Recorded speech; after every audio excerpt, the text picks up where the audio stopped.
Ich bin heute hier, weil ich gerne am Gebärdensprachkurs teilnehmen möchte. Ich würde heute gerne ein bisschen was auffrischen. Weil ich mich schon mal mit dem Thema Gebärdensprache so ein bisschen in Amerika beschäftigt habe und das ja schon eine andere Sprache ist. Also in Deutsch ist es ja anders als in Amerika.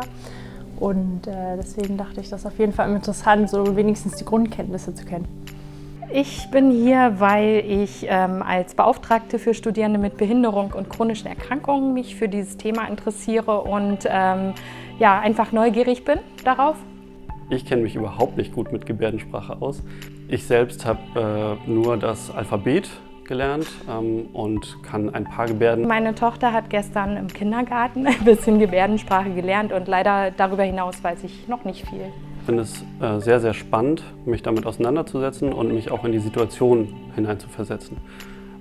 Wie also das Leben als Gehörloser sich gestaltet und wie die Interaktion, wie schwieriger die ist und wie aufregend in dem Sinne auch.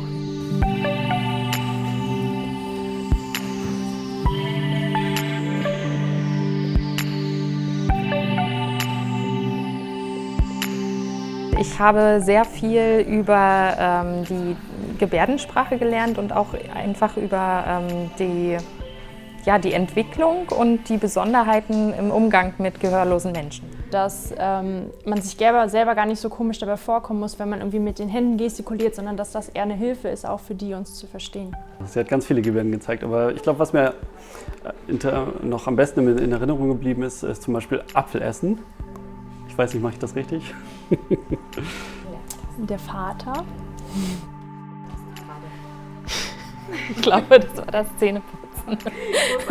Was mich überrascht hat, wieder zu hören, wie direkt Gehörlose miteinander umgehen und auch mit hörenden Menschen. Mich hat überrascht, dass es nicht nur Unterschiede zwischen den unterschiedlichen Ländern gibt, sondern auch in Deutschland, dass man da zum Beispiel für den Hund eine andere Geste im Norden macht als im Süden.